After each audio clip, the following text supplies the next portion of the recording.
खलीलुर रहमान कमर साहब मेरे बिल्कुल सामने बैठे हैं और रवायती अंदाज में कश लगा रहे थे और मैं उनसे पूछ रहा था। वो कह रहे थे कि मेरे जिस पोजीशन में मैं बैठा हुआ था, जहां मैं बैठा था, वहां मेरे राइट पे 4 बंदे गन पॉइंट के साथ खड़े थे और लेफ्ट पे भी 2 बंदे खड़े थे।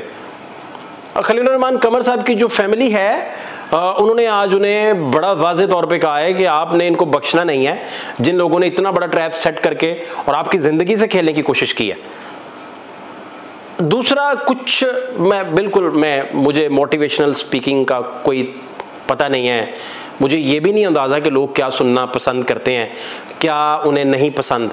मुझे ये बिल्कुल नहीं पता कि उनके दिल को क्या भला लगता है, उन्हें क्या बुरा लगता है, मुझे बिल्कुल इसका अंदाज़ा नहीं है। मेरा सादा सा काम है, खबर आती है तो हम रिपोर्ट कर देते हैं, कोशिश करते हैं कि उसमें कोई एजेंडा सेटिंग ना हो, कोशिश करते हैं कि वो एज इट इज़ बयान कर दें जैसे वो हम तक पहुँची है, और उसमें आपका रिस्पॉन्सिबिलिटी का चेक जो है उसे भी लगाने की कोशिश करते हैं। जितने जोगे हम हैं कोई कोशिश कर रहे हैं। हमें नहीं अंदाज़ा कि ये इखलाकियात का दर्स कैसे दिया जाता है, मैं किसी को कैसे इखलाकियात पढ़ा सकता हूँ, मेरे लिए मुमकिन नहीं है।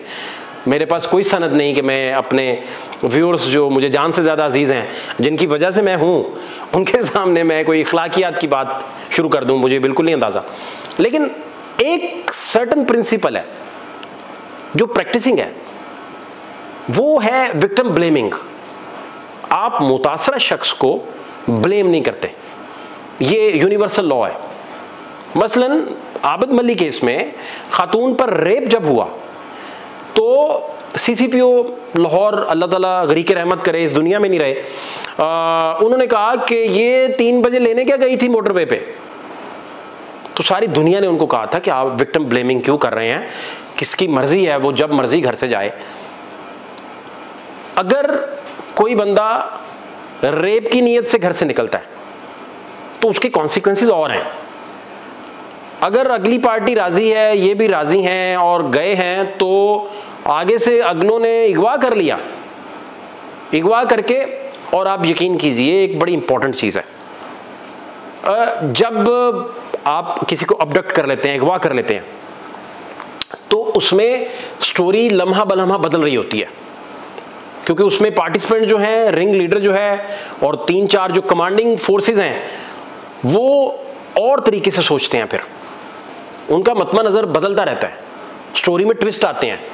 मसलन जब वो अपार्टमेंट में थे बहरिया वाले में, तो उनकी फीलिंग कुछ और थी, कुछ और तरीके से वो सारे जिन्होंने उनको अगवा किया था 6 लोगों ने, वो कुछ और सोच रहे थे। और वहाँ से वो ATM चले जाते हैं, वहाँ से ATM कार्ड मार लेते हैं, तो उन्हें पता चलता है कि ये गलती कर बैठे हैं। फिर वो यहाँ से जब निकलते हैं तो मास्क उन्होंने जाते खलील साहब के हाँ, जब वो उधर थे तो वो मास्क उतार दिए। ये दूसरी गलती कि आप आइडेंटिफाई हो गए। तीसरी गलती कि वो ओपन इधर से निकले हैं और बहुत सारी जगहों पे CCTV में आए हैं, यहाँ से गुजरते हुए। मोटरवे आपने चढ़ना है, फिर आपने मुल्तान वाली मोटरवे ली है, फिर आपने खान उधर जाना है, ब्रिगेडियर एजाज साहब का जो शहर है, वहाँ आपने ननकाना साहब पहुँचना है। तो वो सारा एरिया, फिर एक जगह ये जो नहर है, उसी रोड पे एक नहर भी आती है, मोटरवे से थोड़ा पहले उतरे हैं, फिर नहर वाले रोड पे चले गए हैं। नहर के पुल के नीचे बैठ के इनको इन्हीं के शेर सुनाए गए। एक बंदे ने सलाम पढ़ के सुनाया, बड़ी अच्छी आवाज़ थी उसकी। और वहाँ से फिर वो उजाड़ में ले गए, जहाँ जो मुबैना तौर पर जो मुलजिम कल गिरफ्तार हुआ है, 4 दिन पहले का गिरफ्तार है बेसिकली, वो उसका डेरा है। और वहाँ सरकंडे उगे हुए हैं और दूर तक कोई नामो निशान नहीं है, और वहाँ भी प्लान चेंज हो रहा है, प्लान एग्जीक्यूट कैसे करना है, वो सारी चीज़ें। तो सबसे बड़ी आफियत तो यही थी कि वो बचकर, जिंदगी बचाकर वहाँ से निकल आए। और पैनिक अटैक वहाँ आ जाए, वहाँ खुदा न खास्ता कोई कमज़ोर शख्स फंसता तो उसे हार्ट अटैक आ जाता, वो संभल ही ना पाता। और जिस शिद्दत के साथ जवान लोग गन्स लिए हुए वो आकर आप पर उमड़ पड़े हैं, तो फिर सूरत हाल कुछ और भी बन सकती है।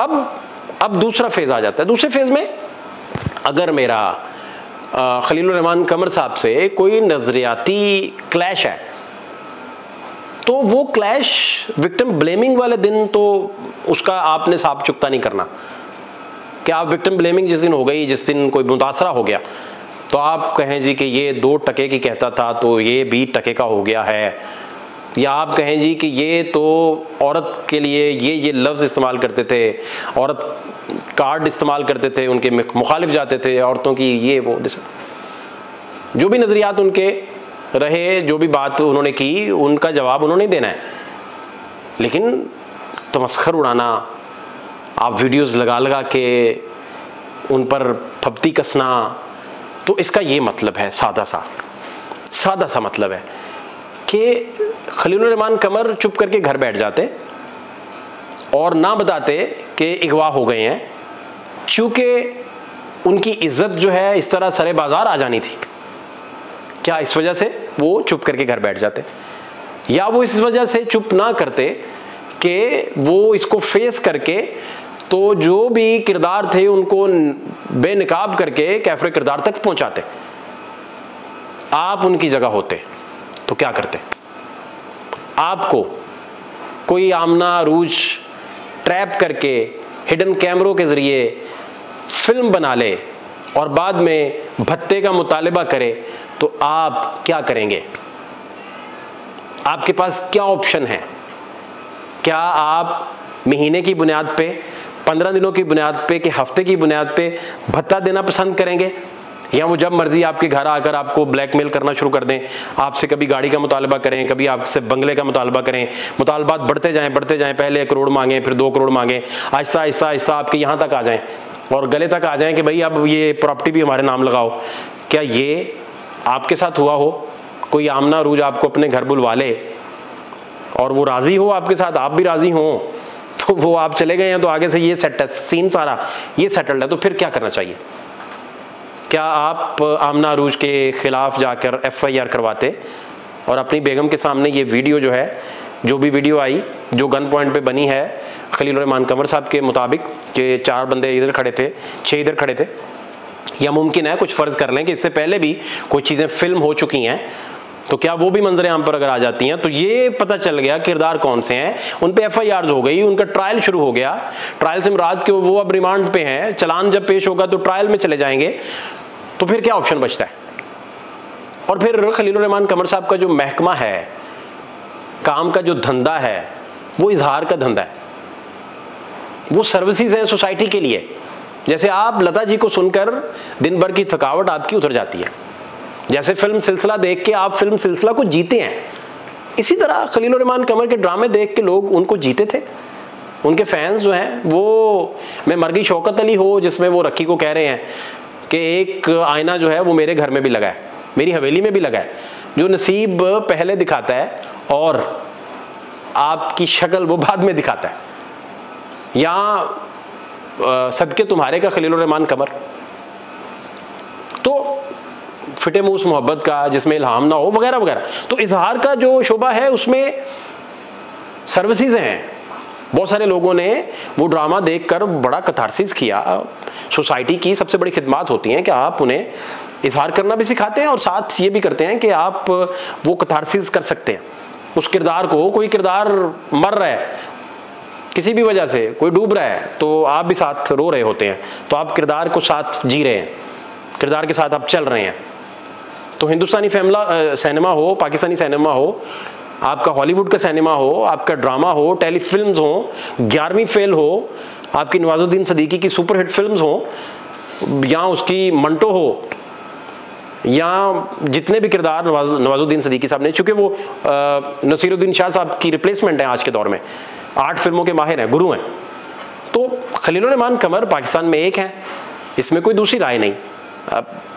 अब जो रास्ता उन्होंने अडॉप्ट किया है, इस बहस में पड़े बगैर कि 440 पे गए, 439 पे गए, इस बहस में पड़े बगैर कि वो लेने क्या गए थे, फिल्म साइन करना थी उसके साथ, या ड्रामा साइन करना था उसके साथ, या कुछ स्क्रिप्ट देखना था, पर्पस जो भी था, इस बहस में जाए बगैर जो रास्ता खलीलुर रहमान कमर साहब ने लिया है, आपको आमना अरूज अपने घर बुला ले और उसने 16 बंदे रेडी किए हों, तो आप क्या करेंगे? आप जाकर FIR करवाएंगे या उसे ब्लैकमेल होकर भत्ता देना शुरू कर देंगे कि वो आहिस्ता आहिस्ता भत्ता जो है वो आपकी जान ले ले? क्योंकि जब आप एक डिमांड पूरी करते हैं तो उसके साथ जुड़ी होती है दूसरी डिमांड, फिर उसके साथ जुड़ी होती है तीसरी ख्वाहिश, फिर ख्वाहिशात का एक लामुतनाही सिलसिला निभाते निभाते आप इस दुनिया से कूच कर जाते हैं। ज़रूर बताइएगा कि आप खलीलुर रहमान कमर की जगह हों और कोई आमना अरूज आपको अपने घर बुलाए तो आप क्या करना पसंद करेंगे? आप अब इसमें ये फ़र्ज़ नहीं आप कर सकते कि नहीं जी आप 4:40 पे घर से ही नहीं जा रहे, आप गए हैं और एक आमना अरूज से आपका टाकरा हो गया है और उसने फिल्म बना ली है, फिर आपने बताना है कि आप क्या करना पसंद करेंगे। मुआशरे में आप सर उठाकर जी कर FIR लॉन्च करके उनको बेनकाब करना पसंद करेंगे, या सिसकती और खौफ में मुब्तला ज़िंदगी गुजारते हुए अपनी जान देना पसंद करेंगे। फ़ात शहबाज खान को इजाज़त दीजिए। अल्लाह निगहबान।